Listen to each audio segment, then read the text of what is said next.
Hola, ¿qué tal amigos, amigas? Reciban todos ustedes un cordial, extenso saludo este día 29 de julio del año 2025 en este escenario Jurídica Sandra Yacha.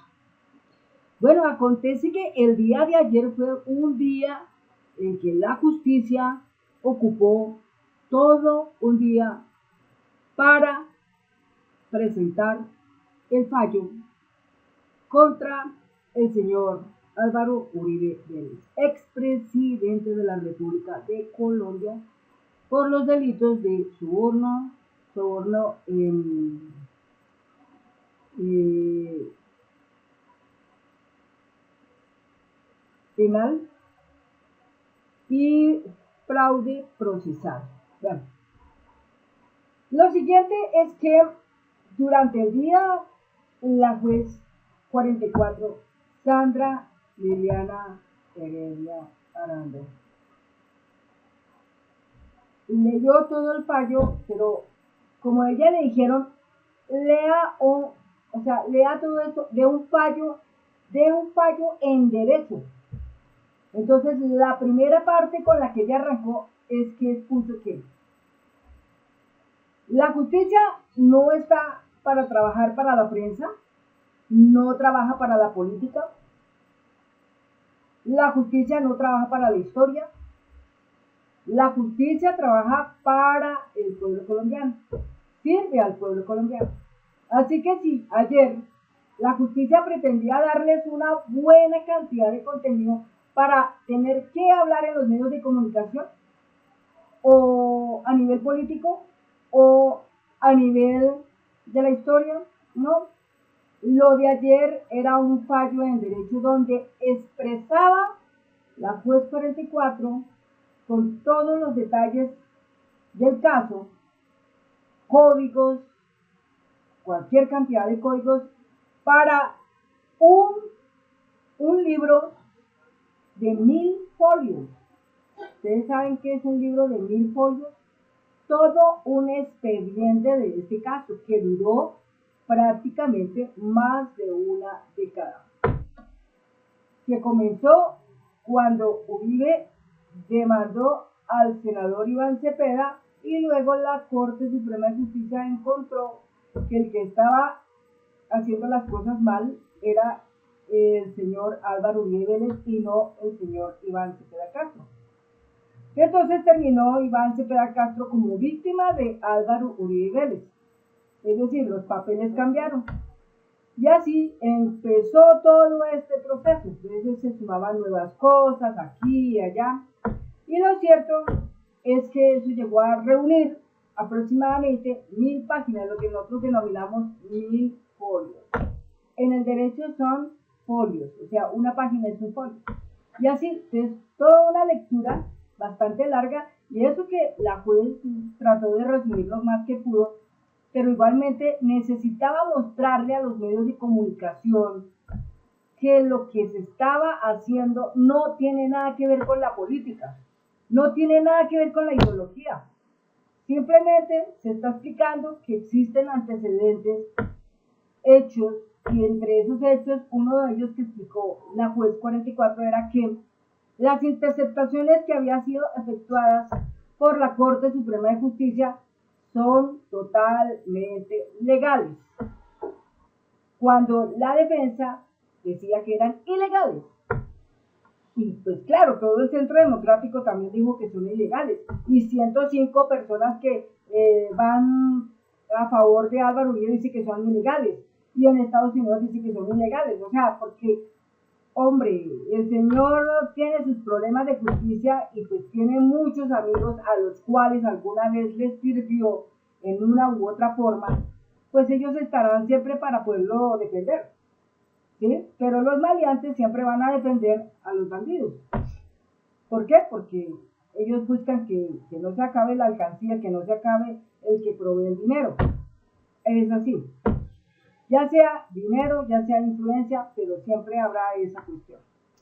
Entonces, la razón es que aparecen 38 juristas diciendo que Álvaro Uribe es inocente y que la juez tenía que absolverlo. Aparece el periodista Juan Lozano argumentando un poco de cosas y que el presidente era inocente y que tenía que fallar en el efecto de absolverlo. Sale el presidente del Senado, el señor Livio García Turbán, y que también hay que absolverlo. Sale todas las personas del Centro Democrático, María Fernanda Cabal, el señor Andrés Guerra, o Paola Holguín, y otros tantos, de ellos muchos, se manifestaron en las redes que no, que el señor presidente, bueno, ellos dicen presidente, que el señor presidente Álvaro Uribe tenía que estar inocente. Pero la verdad, la juez quiso leer desde la primera parte como si fuera una pirámide, vamos cayendo, vamos aumentando, hasta que al final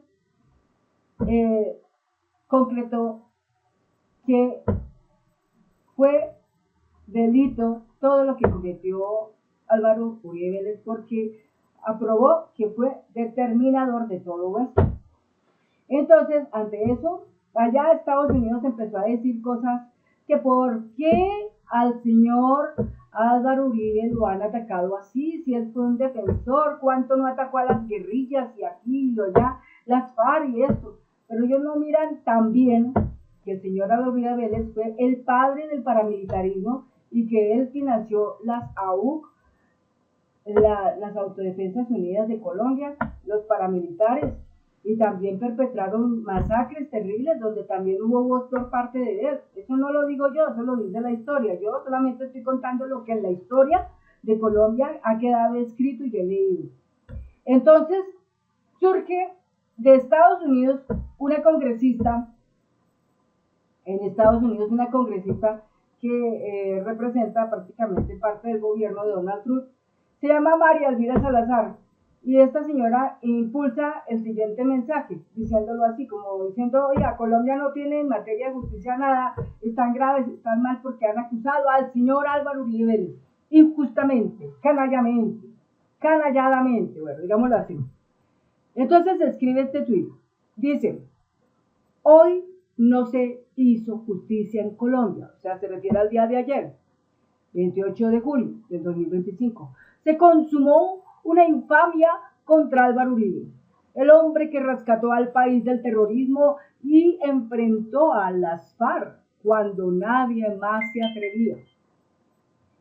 Lo condenan porque se negó a pactar con criminales, porque es un obstáculo para la izquierda radical que quiere tomar el poder y convertir a Colombia en una Venezuela. Es el mismo libreto del castrochavismo, persecución política contra todo el que se oponga a sus agendas radicales. Desde Estados Unidos alzamos la voz, Uribe no está solo, los colombianos decentes y amantes de la libertad están con él. Eso dice, bueno. Entonces acá lo que se está observando es que ellos clasifican, ¿no? Una Colombia de Álvaro Uribe Vélez y una Colombia del petrismo o del progresismo.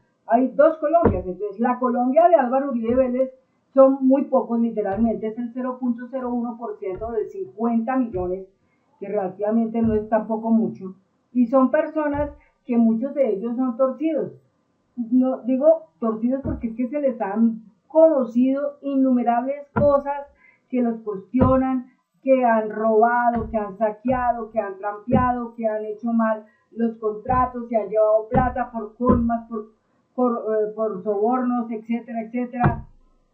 Establecieron carteles de la toga, el cartel de la hemofilia, el cartel del SOAD, el cartel de las tierras, etcétera, etcétera, el cartel de los testigos falsos. Impresionante.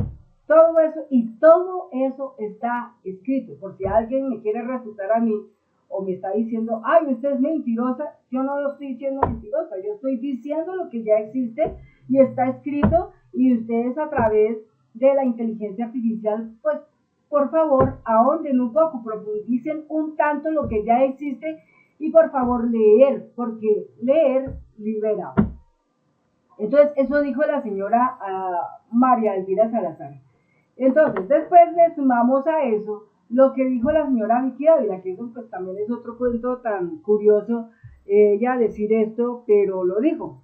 Y dice así, hace 4 horas, es decir, hoy, dice así, en un momento para tener claridad moral, no equivalencia moral, Las FARC fueron criminales de lesa humanidad que masacraron, asesinaron, reclutaron, violaron menores por décadas. Álvaro Uribe fue un presidente que los combatió, los tuvo al borde de la ruta y salvó a Colombia.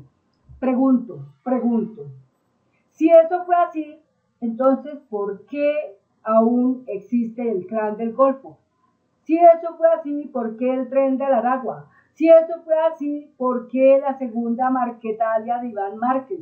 Si eso fue así, ¿por qué tanto narcotráfico se ha visto que prácticamente los soldados, los militares de las fuerzas militares de Colombia, todos los días tienen trabajo porque todos los días tienen que incautar droga y no poquita, sino bastante? Todos los días tienen que capturar una cantidad de bandidos, y no pocos, sino bastantes. Todos los días tienen que estar extraditando narcotraficantes que vienen a desembocar aquí en Colombia. ¿Por qué todavía eso se ve? Y estando el presidente Gustavo Petro, que por cierto él los ha combatido y bastante, ¿por qué el expresidente Álvaro Uribe Vélez, que tuvo 2 periodos, tuvo 8 años, más la suma de otros 8 años que fueron los de Juan Manuel Santos, más 4 años de Duque, ¿por qué durante todo ese tiempo no terminaron todo eso? ¿Por qué? ¿Por qué lo dejaron crecer? ¿Cuál era el propósito? ¿Cuál era el beneficio? ¿Cuál era la ganancia allí en eso para dejarlo crecer? ¿Y por qué cuando llega justamente el gobierno de Gustavo Petro, entonces ahí sí salen a decir que las FARC fueron criminales de lesa humanidad? ¿Por qué no también dicen que los paramilitares fueron peor que las FARC? Los paramilitares tienen en sumatoria mayor número de masacres en Colombia. Y para las personas que lo quieran conocer, es muy sencillo ir a los dosieres de historia de Colombia, todo lo que tiene que ver con paramilitarismo en Colombia, todo lo que ha sucedido en masacres en Colombia. Eso, mejor dicho, el que estudie la historia de Colombia fácilmente puede terminar siendo licenciado de la historia de Colombia, porque la historia de Colombia son miles y miles y miles de libros, de contenido digital, de todo eso que existe, y que la persona que lo quiera hacer pues se tendrá que sentar ahí por lo menos 5 a 6 años a leer toda esa información solamente para conocer el conflicto armado que sucedió en Colombia desde la época cuando Guadalupe años 50, la época de Misael Pastrana, la época de Alfonso López Miquelsen, la época de Virgilio Barco, de Belisario Betancourt, la época de Gaviria, la época de Ernesto Samper, y así por el estilo hasta llegar a los días de hoy. Es muchísima la información que hay. Entonces no podemos nosotros estar diciendo que el señor Álvaro Uribe fue el único presidente que los combatió. Yo creo que el expresidente Álvaro Uribe, hoy condenado, hoy ya culpable, lo único que hizo fue acrecentar la situación, porque él sí entró y negoció con la gente, con la que pudo, porque los que no pudo negociar, pues a eso los extraditó para callar las verdades. Entre ellos, ¿quiénes? Salvatore Mancuso, Jorge 40, y así unos tantos, que seguramente no se inclinaron a sus peticiones y entonces sencillamente se van. Los callaron de esa manera y taparon totalmente la verdad. Explota la verdad, hoy ya todo el mundo se entera de todas estas cosas, sabe lo que ha pasado. Entonces yo digo que la señora Vicky Ávila tendrá que hacer toda una especialización sobre historia de Colombia, solo historia de Colombia, para poder pues cuadrar sus argumentos para que de verdad la gente le pueda creer. Pero mientras no los haga, es una persona que habla pero no tiene fundamento para lo que expresa. Otro párrafo dice: la claridad moral importa. Hoy más que nunca no podemos permitir que los valores de la sociedad se sigan invirtiendo. Curiosamente, quienes hoy piden respeto a la justicia son los mismos que apoyaron la impunidad para las FARC. La justicia politizada no es una justicia justa. La separación de poderes es sagrada, pero recuerden que todos los poderes se deben al pueblo. Juntos y más valientes que nunca vamos a devolver a Colombia la esperanza. La mayoría distinguimos entre el bien y el mal. Tendremos un país libre y con valores. Es momento de darle un giro a la historia de Colombia y lo vamos a hacer dentro de las leyes democráticas. En las democracias los ciudadanos tienen las últimas palabras. Entonces, si la señora dice eso, entonces yo pregunto, ¿por qué hoy a la fecha hay tanta política expresada en las cortes? En la Corte Constitucional, por ejemplo, el señor Jorge Enrique Ibáñez, político total, favoreciendo a la derecha, totalmente. El señor Reyes, de la Corte Constitucional, ahora viene el otro señor que fue defensor del pueblo, pero por allá ya le encontraron una cosa, cantidad de cosas salpicado, con corrupción y todo eso, con pretel, en fin. Entonces también está grave, y el señor del Consejo Nacional Electoral fue mencionado en el fallo de la juez 44 Álvaro Hernán Prada, y también salpicado. Entonces preguntamos, ¿por qué las cosas así? Es decir, hay política en las cortes, y la política en las cortes está favoreciendo o está trabajando en forma subordinada para los poderosos, no está siendo imparcial, no está siendo independiente y tampoco está siendo objetiva, porque si fuera así, pues todo sería completamente diferente, pero no lo es. Entonces sale Vicky y dice que va a devolver esto a una democracia donde se sumarán valores. Yo le pregunto a la señora Vicky, ¿tiene claro qué es un valor? Porque lo que es un valor llega a él una virtud, pero vemos que no tiene la claridad del valor, menos de la virtud. Entonces todas las palabras que la señora expresa terminan en vago, o sea, terminan como que sí, como que no. Entonces no tiene aproximadamente nada que contar nuevo. Bueno, vamos a otro punto. Angélica Monsalve expresó algo muy interesante hace 15 horas y lo dijo así: yo sí estoy muy contenta por la condena de Álvaro Uribe, porque me considero una víctima del uribismo. El uribismo, por medio de sus perros falderos, Duque, Barbosa, Mancera, Vargas Lleras y todo su séquito, me armaron en mi condición de fiscal anticorrupción 11 falsos positivos judiciales, tan solo para salvar a todos sus amigos corruptos y evitar que yo combatiera el corrupto mecanismo de ellos para asaltar el erario de los colombianos. La condena a Álvaro Uribe es un acto de justicia. Tengo la plena convicción que será confirmada en segunda instancia. Entonces, ahí hay un detalle. Todos estos señores del Centro Democrático, de Cambio Radical, ¿sí?, de los partidos que están inclinados en la balanza que da el favor a Álvaro Uribe Vélez, todos están diciendo que el señor es inocente, y aquí y allá, pero se van a tropezar con una gran pared, un gran muro, porque yo pienso que cuando esta información llegara al Tribunal Superior de Bogotá o de Cundinamarca, donde está la máxima expresión de la justicia en Colombia, ¿sí? Claro que siempre la máxima son las cortes, pero que llegará al tribunal, yo no creo que allá vayan a existir jueces que estén con la intención por favorecer al señor Uribe de prevaricar en un asunto como este, porque esto sería como decir, la juez 44 en su fallo todo lo dijo en mentiras, y creo que ahí es muy difícil que el tribunal pueda refutarle a la juez 44 el concepto, ¿ves? No creo que eso vaya a pasar. Entonces, ellos llevarán el caso a segunda instancia, pero para eso tendrán que transcurrir 5 meses para eso. Ya lo que determina la condena la leerán el 1 de agosto, todo lo que es la condena se leerá el 1 de agosto. Ayer 28 se leía el fallo en donde se decía si era inocente o era culpable, se determinó que era culpable, se determinó que fue el determinador, que efectivamente cometió los delitos de soborno y fraude procesal. Eso todo se dijo ayer con detalles. Tanto así que la prensa se quedó como sin qué decir. Hoy, ¿qué estarán diciendo la prensa? ¿Estarán diciendo que la juez 44 es mentirosa? Pues la verdad no. Hoy están diciendo en los medios de comunicación que se protege a la juez 44.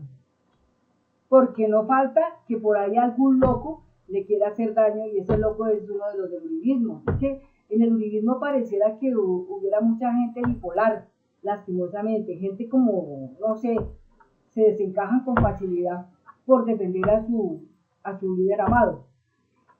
Entonces, así está. Entonces, mira lo que nos dice acá Alejandro Carranza, en un momento en que él entra y cuenta algo especial.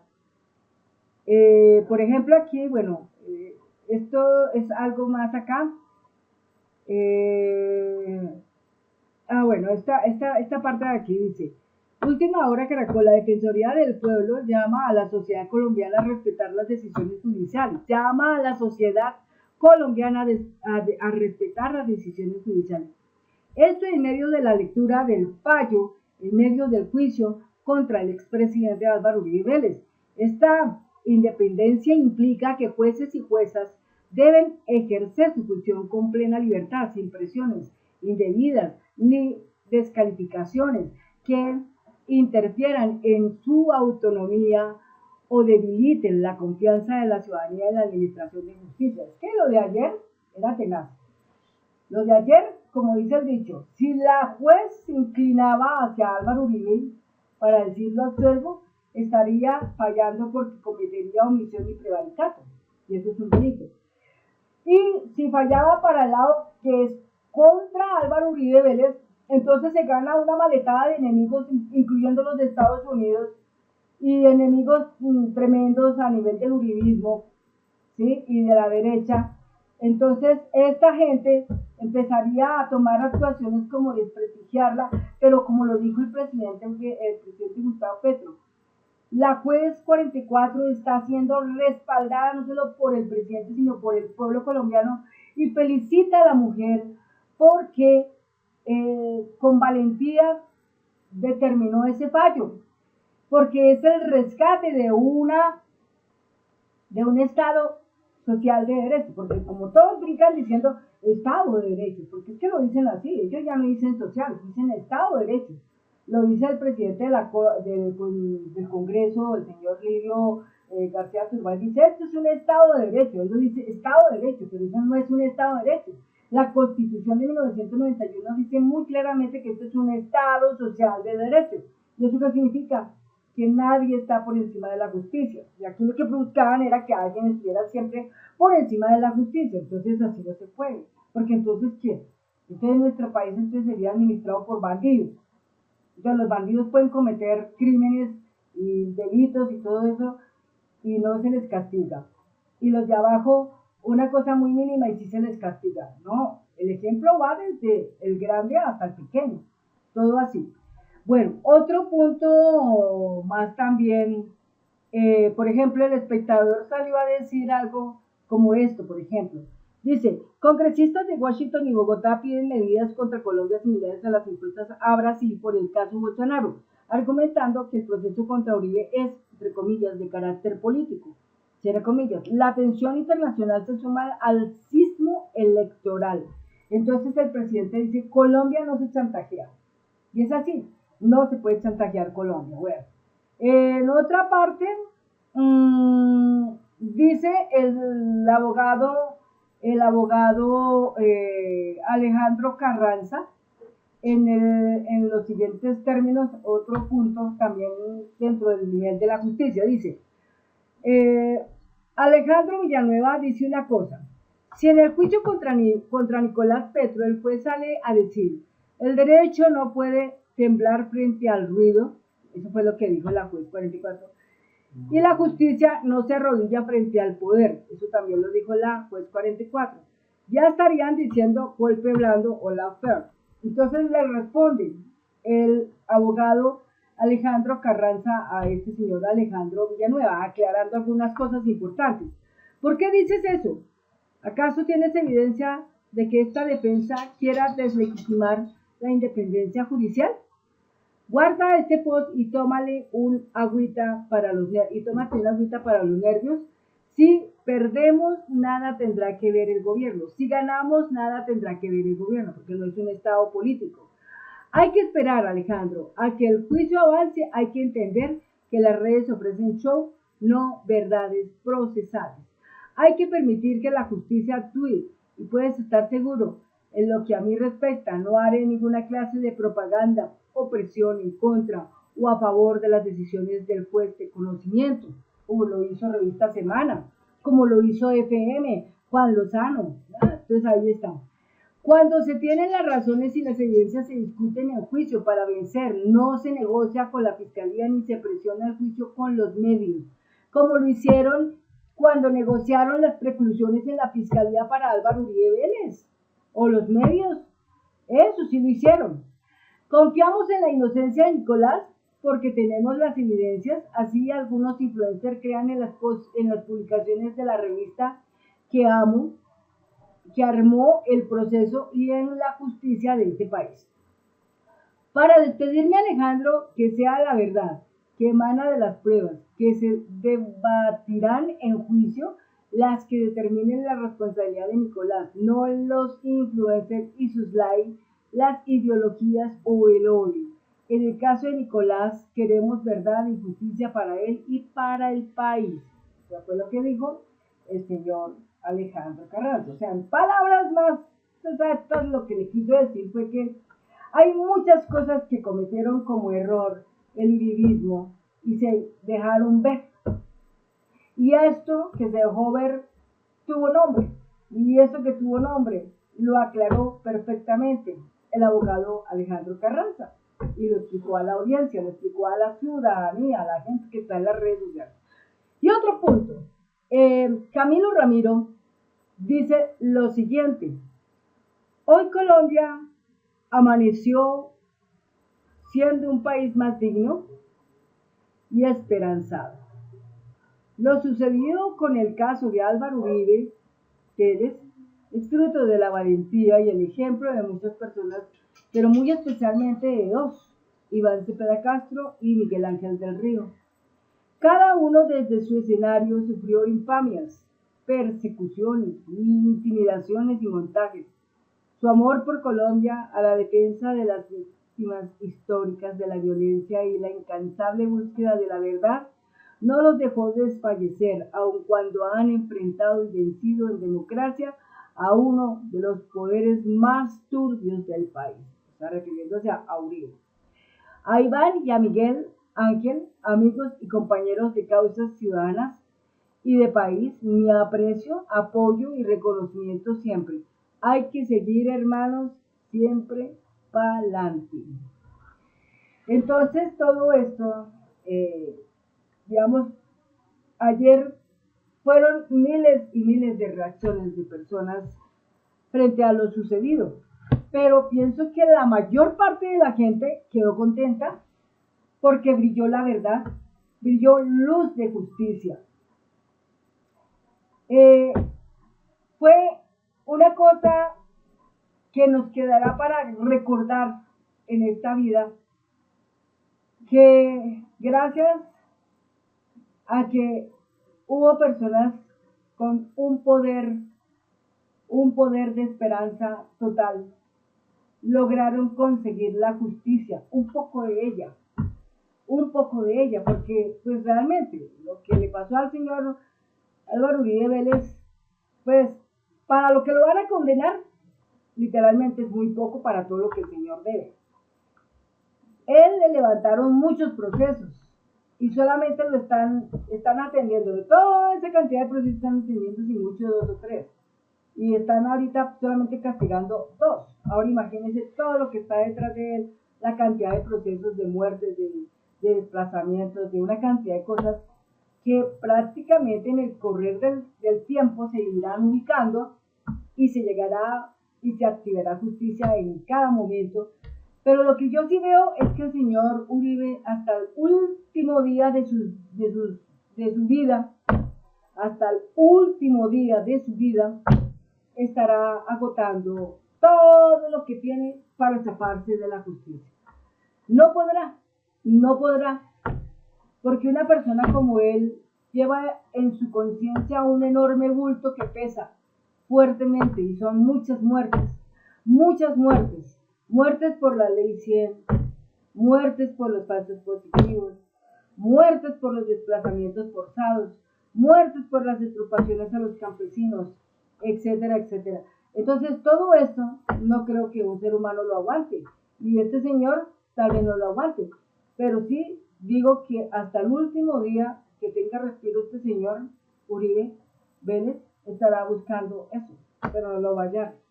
Es muy extenso, no lo va a hallar. Y entonces en el caso de la segunda instancia yo no creo que pueda suceder eso porque no creo que tenga una palanca tan impresionante como para que esa palanca se agote y se ahogue sola solo por salvarlo a él. No creo que exista esa persona que quiera sacrificarse y salvarlo a él. No lo haga.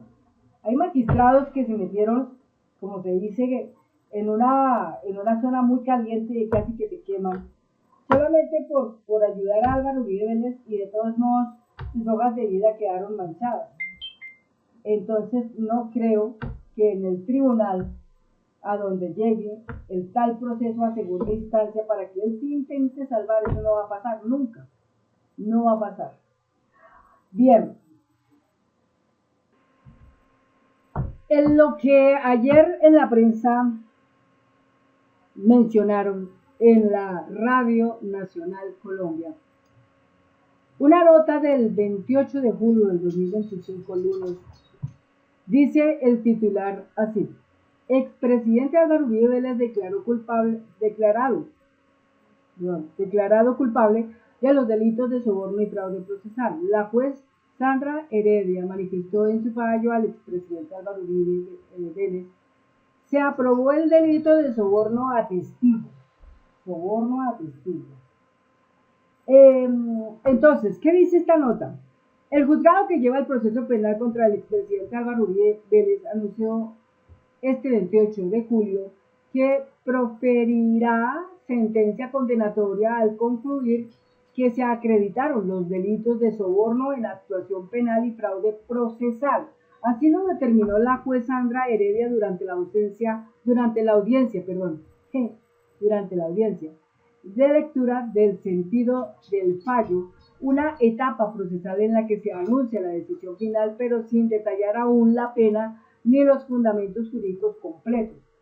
La togada afirmó que la acreditación de las dos conductas punibles, entre comillas, obliga a esta instancia a anunciar en contra del señor Álvaro Uribe Vélez un sentido del fallo de carácter condenatorio por las conductas punibles de soborno en la actuación penal, en concurso homogéneo en 3 oportunidades y en concurso heterogéneo en relación con el fraude procesal, cierra comillas. De igual manera, anunció el sentido de fallo absolutorio en relación con el delito de soborno.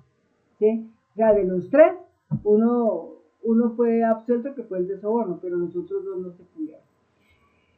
Dice más: aunque la defensa del expresidente podrá apelar la decisión y la condena, no se considera ejecutoriada. El anuncio marca un hito en el país. Es la primera vez que un expresidente colombiano enfrenta un fallo condenatorio en primera instancia por hechos relacionados con la manipulación de testigos y obstrucción a la justicia. Entre comillas, con esta incursión en esas conductas punibles se afectó el bien jurídico de la recta impartición de justicia, comportamientos de los cuales obviamente el señor Álvaro Uribe Vélez sabía lo ilícito de su actuar, cierra comillas, afirmó la juez al comunicar su decisión. Quedó, entre comillas, suficientemente acreditada la materialidad del soborno en la actuación penal. Y ahí ese punto es tan tremendo, porque es tan suficientemente, que al llegar a la segunda instancia me pregunto, ¿será que allá existe un juez torcido que obvie, omita, ignore, prevarique, solamente para ayudar bajo la influencia a Álvaro Uribe Vélez? Tendría que Álvaro Uribe Vélez ofrecerle mucho en esta vida y en la próxima vida, pero los jueces hoy no deben estar en esa situación, porque aquí lo que buscamos es rescatar justicia, no aplastarla. Ok, durante la exposición oral, la juez afirmó que según el material probatorio presentado por la Fiscalía y los apoderados de las víctimas, entre comillas, quedó suficientemente acreditada la materialidad de la conducta punible de soborno en la actuación penal respecto del testigo Juan Guillermo Monsalve Pineda. El testigo había entregado en el 2011 una entrevista al entonces representante a la Cámara, Iván Cepeda Castro, en la que vinculaba a los hermanos Álvaro y Santiago Uribe Vélez con grupos paramilitares, masacres y extracción ilícita de hidrocarburos. El testimonio fue remitido a la Fiscalía, lo que incomodó al expresidente, quien respondió interponiendo una denuncia contra Cepeda. Sin embargo, la Corte Suprema de Justicia se inhibió de investigar al congresista y compulsó copias contra Uribe en el 2018. Según la jueza, desde ese momento se desplegó una operación para que Monsalve modificara su declaración a través del abogado Diego Cadena Ramírez junto con Enrique Pardo Hache y Carlos Eduardo Gómez Callejas. Se ofrecieron beneficios jurídicos y carcelarios e incluso protección para la familia del testigo con el objetivo de que determinara lo dicho y acusara a Cepeda de haberlo hecho o haber presionado. Vamos a otro. Fraude procesal. 2 puntos. Cartas, videos y declaraciones falsas. La jueza también concluyó que se configuró el delito de fraude procesal tanto antes como después del auto inhibitorio de la Corte Suprema del 16 de febrero del 2018. Entre las pruebas que sustentan esta afirmación destacó una carta firmada por Carlos Enrique Vélez Ramírez y presentada a la Corte por el abogado Cadena, cuyo contenido fue calificado como falso. Entre comillas, este documento tenía la virtualidad de hacer incurrir en error a la Corte Suprema de Justicia para que adoptara una decisión que favoreciera los intereses del procesado Álvaro Uribe Vélez, cierra comillas. Afirmó la togada también, se refirió a otras 3 cartas entregadas en febrero del 2018 por reclusos, entre ellos Fauner Barbosa y John Jaime Cárdenas, con contenidos similares, los cuales también fueron desvirtuados durante el juicio. Asimismo, se cuestionó la validez de un video aportado en abril del 2018 por Eurídice Cortés y varios escritos atribuidos a otros internos, entre ellos Máximo Cuesta, Giovanni Cadavid y Elmo Marmón. Todos estos documentos, dijo la jueza, no correspondían a la verdad y fueron parte de una estrategia para alterar el curso del proceso. Se quiso socavar la verdad procesal desde diferentes frentes, entre comillas. En uno de los apartes más contundentes del sentido del fallo, la jueza expresó que desde diferentes frentes se quiso socavar la verdad procesal, incrementando la factibilidad del propósito trazado, que no era otro diferente a la afectación jurídicamente o judicialmente de todos aquellos a quienes consideraba sus adversarios, tanto en la política como judicialmente. Afirmó que el fraude procesal se presentó de manera reiterada y con fines distintos antes del auto inhibitorio para influir en la decisión de la Corte y después para buscar su revocatoria. Ahora viene lo más interesante. Pena aplicable alrededor de 108 meses. 108 meses. ¿A cuánto equivalen 108 meses? Tomar 108 meses y dividirlo entre 12. Eso nos da más o menos como 12 años. 600 salarios mínimos pide la Fiscalía. Bueno, eso sí, 600 salarios mínimos, yo creo que esa plática la tiene fuertemente el señor Uribe. Le debe hasta sobrar dinero con tantos ilícitos que hizo durante toda su vida. ¿Cuánta plática no tendrá guardada en bodegas o en cavernas o en cuevas por allá en el Ubérrimo? Yo creo que debe tener mucho dinero ese señor guardado todavía por ahí. Ya, ya tiene problemas, tiene la plata para poder pagar. Lo que no tiene es su libertad para seguir fregando a Colombia. Eso sí no lo tiene porque eso sí ya lo privaron. Esperemos que estando en la cárcel, sea en la casa o en una celda, el señor no siga cometiendo males, ni él ni su gente, porque qué cosa tan horrible, oiga. Señor, sí, mejor dicho, ni encerrándolo, está tranquilo, o sea, no descansa, no tiene paz en su corazón, todo el tiempo está hostigando a la Colombia, todo el tiempo está hostigando a todos los que estamos dentro de Colombia, todo el tiempo está mirando a ver qué más daño les hace a Colombia, como si nosotros hubiéramos sido los culpables de todo el trance de su total vida, tremendo. Entonces yo sé que ya con esta el señor se quedó quietico, vaya que sí. Sin embargo, tenemos que seguir leyendo las redes sociales de la gente de él, de lo que dice el Centro Democrático, de lo que dice la Cabal, de lo que dice el Polo Polo, de lo que dice el J. Fernández, de lo que dice la señora Lina Garrido, nuevo adversario que se le generó ahora a este gobierno. Hay otro con quien pelear. Y también Tomás Uribe, Jerónimo Uribe, todos ellos, todo lo que es la prensa, porque toda la prensa está unida con Álvaro Uribe Vélez, todos mirando a ver cómo le lavan la cara al pobre señor, a ese señor condenado, que a estas alturas dicen que es un perseguido político. De verdad que, ¿cómo pintan la cosa de una manera que saben decir las cosas porque ellos piensan que en Colombia todavía existen personas ignorantes, y bastante, que no se dan cuenta que hoy estamos conectados con medios bien tremendos, como en este caso la internet, la inteligencia artificial. Entonces todo el mundo sale y pregunta a la inteligencia artificial, oiga, dígame cómo fue esto, qué pasó aquí y tal, etcétera, etcétera, porque uno le puede preguntar eso a la inteligencia artificial y él se la bota toda. Le dice a uno todo lo que usted quiera conocer. Si usted quiere saber cuántos paramilitares hubieron desde el año 1990 hasta los días de hoy, y te dirá toda la respuesta.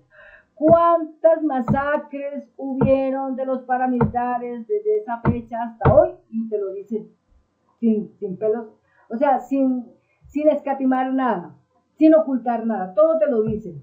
¿Y cuáles fueron los autores? También se lo dicen. Así que, carambas, hoy digo yo, el que no quiera conocer la historia es porque quiere que la historia se repita.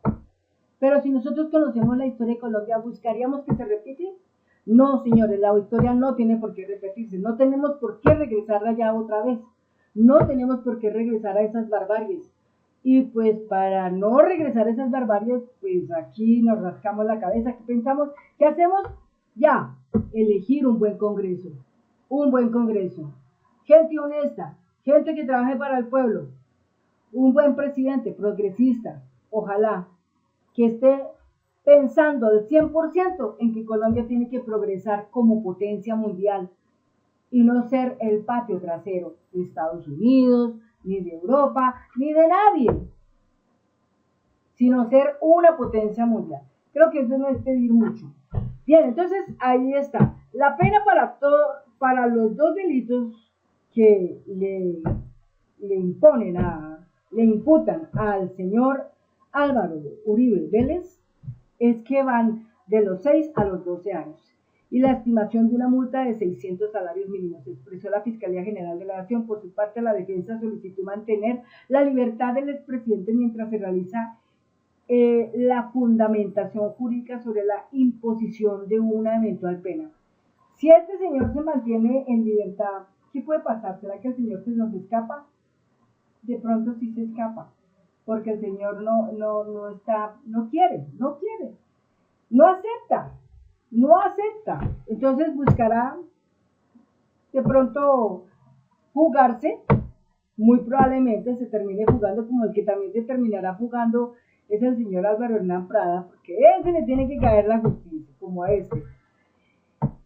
Entonces, el 1 de agosto se lee la pena. Y ahí, pues, a ver qué más vendrá, ¿no?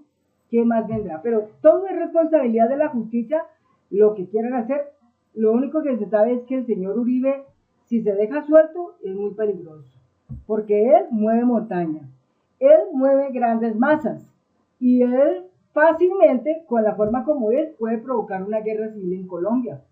Porque si tiene buenos amigos en Estados Unidos, ¿qué le cuesta decirle a los amigos de Estados Unidos, venga y tírense a Colombia?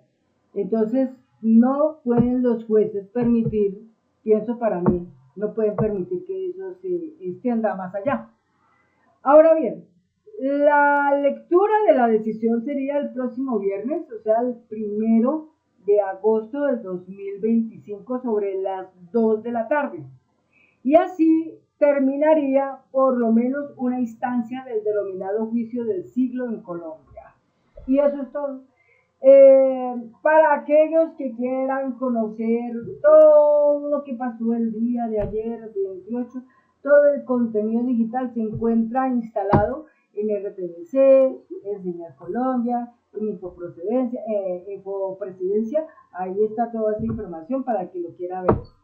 Y no más, eso es todo, amigos, amigas. Bueno, hasta que llegue al final del video. Muchas gracias a cada uno por suscribirse a este canal. Muchas gracias a cada uno por comentar en este canal. Muchas gracias a cada uno por mostrar en este canal a la gente que los lee también cómo Colombia ha despertado. Cómo Colombia ha despertado. Y hoy ya Colombia no se deja chantajear.